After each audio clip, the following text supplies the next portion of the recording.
Good morning. Welcome to KG Online Platform. Myself Gunjan here, and today we are going to discuss a most important question series which are important for your coming exam CSIR NET Life Sciences December 2025। तो आपका KG online platform में बहुत बहुत स्वागत है और यहाँ पे हम कुछ इंपॉर्टेंट क्वेश्चन सीरीज देखने वाले हैं जो आपके coming exam CSIR NET life sciences दिसंबर 2025 के लिए बहुत इंपॉर्टेंट होने वाला है। तो जो ये क्वेश्चन सीरीज बनाई गई है पूरा ही आपके CSIR नेट सिलेबस पे बेस्ड है और CSIR नेट एग्जाम पैटर्न पे बेस्ड है।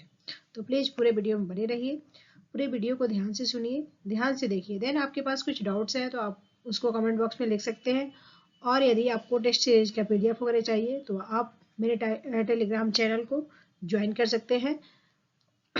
उसका जो लिंक है मैं कमेंट बॉक्स में लिख दूंगी और PDF वगैरह आप डाउनलोड कर सकते हैं जो फ्री ऑफ कॉस्ट है।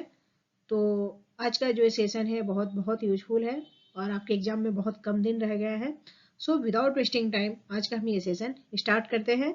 और उससे पहले मैं कहना चाहूँगी यदि आपको वीडियो अच्छी लगे तो प्लीज़ लाइक कीजिए, शेयर कीजिए, सब्सक्राइब कीजिए और मुझे मोटिवेट करते रहिए ताकि मैं ऐसे ही अच्छे अच्छे वीडियो बनाकर लाती रहूं और आप अपने एग्जाम को अच्छे तरह से देते रहें। So let's start. Now your first question is, a researcher treat culture cell with a drug that specifically cap the plus end of the actin filament. Which of the following cellular process would be most directly and immediately inhibited? Option A है the disassembly of the nuclear envelope during mitosis. Option B है the extension of the lamellipodia and filopodia in a cell migration. Option C है the separation of the chromosome during anaphase. And option D है the transport of vesicle from the Golgi to the plasma membrane. So correct answer जो है option B है, that is the extension of the lamellipodia and filopodia in cell migration. Now moving to next. आपका अगला question है, इन an in vitro motility assay individual actin filament are observed moving over a glass cover slip coated with the immobilized myosin heads. What is the primary source of the energy for this movement? तो यहाँ पे कह रहा है कि in an in vitro motility assay जिसमें individual को actin filaments are observed moving over a glass cover slip coated with the immobilized myosin head। एक सेल है जो ग्लास कवर स्लिप पर क्या कहते हैं मोबिलाइज हो रहा है और किसके द्वारा, मायोसिन हेड के द्वारा। सो वहां पे कह रहा है कि what is the primary source of the energy for this movement. अब मायोसिन हेड यदि मूव कर रहा है तो उसका मेन सोर्स ऑफ एनर्जी क्या है? ऑप्शन से है hydrolysis of the GTP bound to the actin filament. Option B है phosphorylation of the myosin light chain. Option C है hydrolysis of the ATP by the myosin head. And option D है the electron chemical gradient across the membrane. So correct answer जो है option C है, that is hydrolysis of ATP by the myosin head. अब ये इसकी वजह से क्यों होता है? क्योंकि the power stroke in myosin based mobility is fluidated by the ATP hydrolysis. जब ATP की हाइड्रोलिसिस होती है तो वहां पे मूवमेंट होता है।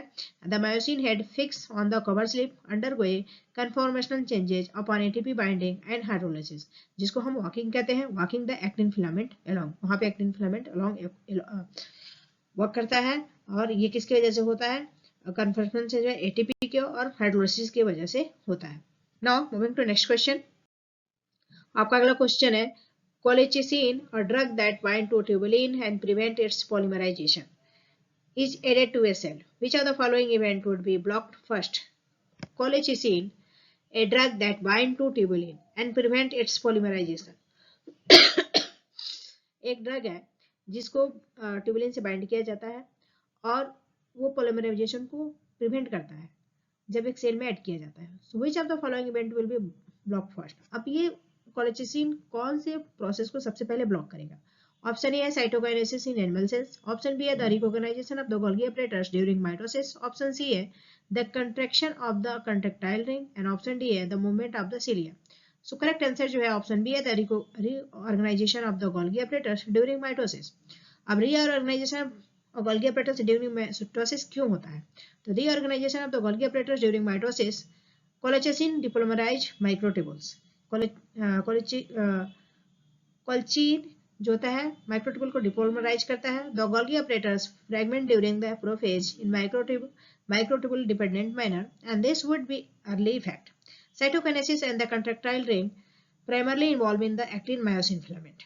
जो साइटोकाइनिन है वो कॉन्ट्रैक्टाइलिंग जो प्राइमरली जो है एक्टिन और मायोसिन फिलामेंट में इन्वॉल्व होता है। और सिलियरी मूवमेंट जो ऑप्शन डी है require for the stable microtubule double doublet and would be also be stop but the Golgi recognisation is a very early mitotic event. तो correct answer जो है आपका बी है, reorganisation of the Golgi apparatus during mitosis. Now moving to next question. आपका अगला question है kinesin first और cytoplasmic dynein are both the motor protein. कह रहा है कि कैनेसिन फर्स्ट और साइटोप्लाज्मिक डाइनिन जो है दोनों मोटर प्रोटीन है that move along the microtubules. A key functional difference between them. What is the key functional difference between them? Option 1 है काइनेसिन 1 move towards the myosin while the dynein moves toward the plusin। अब ये कह रहा है kinesin first जो होता है माइनसिन में मूव करता है while dynein moves the plusin में, ये नहीं होगा। ऑप्शन बी है kinesin first move towards the plus end while the dynein moves toward the myosin। Option C है kinesin first require ATP while the dynein use GTP. Option D है kinesin first transport vehicle while the dynein only move chromosome. So correct answer जो है option B है। This is the fundamental distribution. Most kinesin are the placid directed motor from the cell center to the periphery। जो काइनेसिन का movement होता है वो cell centre से होकर पेरिफेरी तक होता है, जबकि साइटोप्लाज्मिक डाइनिन जो होता है माइनसिन होता है directed to motor from periphery to the cell center. और जो डाइनिन का मूवमेंट होता है वो कहाँ से होता है? पेरिफेरी से होकर सेल सेंटर में। और जो दोनों में एक्टिन और डाइनिन दोनों क्या करते हैं? एटीपी का यूज करते हैं। Now moving to next question. आपका अगला क्वेश्चन है intermediate filament differ from both the actin filament and microtubules in which are the following. अब कह रहा है कि जो इंटरमीडिएट फिलामेंट है वो एक्टिन और माइक्रोट्यूबुल्स के कंपैरिजन में किस वे से डिफर करता है? They are polarised structure. Option B है their assembly is nucleated at the centrosome. Option C है they are composed of the protein that bind nucleotide. और ऑप्शन डी है they are not directly involve in the cell motility और organelle transport. तो यहाँ पे जो correct answer है option D है they are the not directly involve in cell motility और ऑर्गेनेल ट्रांसपोर्ट। ये जो होते हैं वो ना ही ट्रांसपोर्ट में इन्वॉल्व होते हैं और ना ही मोटिलिटी में इन्वॉल्व होते हैं। कौन? Intermediate filament. The primary role of the intermediate filament is to provide the mechanical strength to the cell. ये क्या करते हैं? इंटरमीडिएट फिलामेंट की बात किया जाए तो वो सेल को स्ट्रेंथ प्रोवाइड करते हैं, जबकि they are the non polar, their assembly is not nucleated to the centrosome and they do not utilize nucleotide binding for assembly. Motility and transport are the function of the actin and microtubules। Motility और transport का जो काम है किसका है? Actin और microtubule का है, जबकि इंटरमीडिएट फिलामेंट का जो मेन काम है वो उसको स्ट्रेंथ प्रोवाइड करना है। Now moving to next question. आपका अगला क्वेश्चन है फाइलोइडिन एक टॉक्सिन है from the death cap mushroom. Phalloidin एक मशरूम के कैप से ऑब्टेन किया जाता है, stabilise actin filament and prevent their disassembly। If phyllodine is a microinjected into cell, what would be the most likely consequence of the cell actin dynamic? Option A है a rapid increase in the G-actin concentration। Option B है inhibition of the treadmilling। Option C है enhanced depolymerization at the myosin and option D है increase the branching of the actin filament। So correct answer जो है option B है inhibition of the treadmilling। Inhibition of the treadmilling। Treadmilling requires a balance of polymerization at the plus end and depolymerization at the minus end। Treadmilling require a balance of polymerization। Treadmilling में एक polymerization का balance की जरूरत होती है जो plus end और minus end पे होता है। By stabilizing F-actin and preventing disassembly, phyllodine halt the turnover and treadmilling of the actin filament। Phyllodine जो होता है वो हॉल्ट करता है turnover and trade milling of the actin filament. Actin filament के टर्नओवर करता है फाइलोडिन। हॉल्ट द टर्नओवर, फाइलोडिन का काम क्या है? टर्नओवर को हॉल्ट कर देना और treadmilling of actin filament, actin filament का जो ट्रेड मिलिंग है उसको रोकना। तो enhance the depolymerization sorry inhibiting of the treadmilling. Treadmilling को इनहिबिट करता है और टर्नओवर को भी इनहिबिट करता है, हॉल्ट कर देता है किसका? एक्टिन फिलामेंट को। Now moving to next question. आपका अगला क्वेश्चन है the drugs cytohalicin D caps the placid of the actin filament in a typical animal cell undergo division treatment with the cytochalasin D would specifically inhibit? Option A है the formation of the actin mitotic spindle. Option B है the separation of the sister chromatids. Option C है cytokinins and option D है the condensation of the chromosome. A drug's cytochalasin D caps the placid of the actin filament.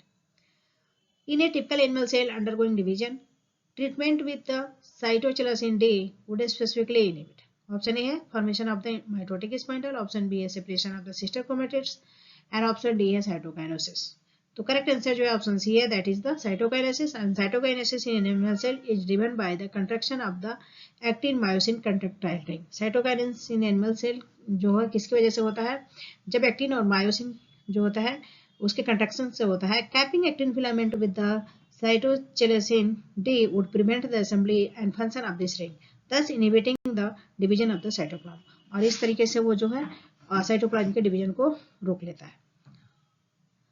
So please video अच्छी लगे तो like कीजिए, share कीजिए, subscribe कीजिए. Now moving to next question.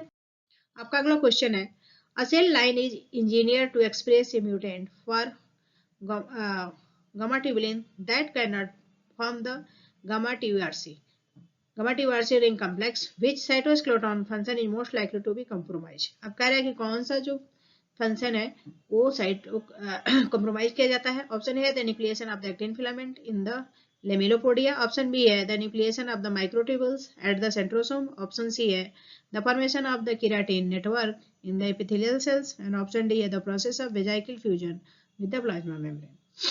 तो option A है a cell line in engineer to express the mutant form of gamma tubulin that cannot form the gamma TURC Y tubulin ring complex. Which cytoskeleton function is most likely to be compromised? Option A है the nucleation of the actin filament in lamellipodia. Option B है the nucleation of the microtubules at the centrosome. Option C है the formation of the keratin network in the epithelial cell and option D है the process of vesicle fusion with the plasma membrane. So correct answer जो है option B है, that is the nucleation of microtubules at the centrosome. अब यहाँ पे ये nucleation of microtubule centrosome पे क्यों होता है? The gamma TURC is the primary protein complex that nucleates the microtubule growth from the centrosome. A defect in gamma tubulin is ability to form this complex and would severely impair the cell ability to create the new microtubules. तो यहाँ पे कह रहा है कि कोई भी यदि गामा ट्यूबुलिन में डिफेक्ट हो जाए तो वो कॉम्प्लेक्स को फॉर्मेशन करता है जो severely impair the cell ability to create the new microtubules, और वो न्यू माइक्रोट्यूबल्स का फॉर्मेशन करता है. Now moving to next question. आपका अगला क्वेश्चन है, in a fluorescence microscopy experiment. Option A part C के लिए बहुत बहुत इंपॉर्टेंट है. अब fluorescence in a fluorescence microscopic experiment a green fluorescence protein जिसको GFP कहते हैं is tagged to a protein that localized specifically to the centromeric region of the chromosome during metaphase. This GEF signal is absorbed at the center of the cell, aligned along a single plane. Which motor protein is primarily responsible for the oscillatory movement and alignment of the center chromosome at the metaphase plate? अब कह रहा है कि in fluorescence microscopy experiment a green fluorescence protein is tagged to a protein. एक green fluorescence protein जो है वो protein को टैग किया जाता है specially to the centromeric region. Chromosome के सेंट्रोमेरिक रीजन में लोकलाइज होता है, उसको टैग किया जाता है. And during metaphase green fluorescence protein signal is absorb at the center of the cell. अब मेटाफेज में देखा जाता है कि green fluorescent protein align single at the single of the which motor protein is primarily responsible for the oscillatory movement and alignment of this chromosome at the metaphase plate? Option A है kinesin 5+ end of directed motor. Option B है dynein -end directed motor. Option C है myosin 2nd and option D है kinesin 3rd end microtubule depolarization. तो option ए जो है correct है, kinesin 5+ end directed motor. kinesin 5 जिसको EG5 कहते हैं, is tetrameric plus inter directed motor that cross link antiparallel microtubule from the opposite spindle poles. It passes the poles apart and it crucial for the stabilizing and maintaining the metaphase plate. A balance for the modes from the kinesin and dynein along the centrosome, along the chromosome. तो यहाँ पे जो correct answer है option A है kinesin 5 at the plus in directed motor. Now moving to next question. आपका अगला question है vimentin, desmin and keratin all type of the intermediate. यहाँ पे कह रहे हैं कि जो इंटरमीडिएट फिलामेंट है आईएफसी, बाइमेटिन हो गया, डेस्मीन हो गया, केराटिन हो गया। What is the unique feature of intermediate filament assembly compare to the microfilament and microtubules. अब माइक्रोट्यूब्यूल और माइक्रोफिलामेंट के कंपेयर में इंटरमीडिएट फिलामेंट का क्या यूनिक फीचर होता है? They assemble from the glomerular monomers. Option B है the assembly of the highly dynamic and regulated by the nucleotide hydrolysis. Option C है they form the non-covalent or helical polymer. Option D है they do not require a nucleation site and can self-assemble in vitro. So correct answer जो है option D है they do not require a nucleation site and can self-assemble in vitro. The characteristic feature of IFS is that their assembly does not require a dedicated nucleating organelles like the centrosome or the ARP2/3 complex for actin. Purified intermediate filament subunit can spontaneously assemble into the filament under the physiological condition, that is the in vitro. So correct answer जो है option D है.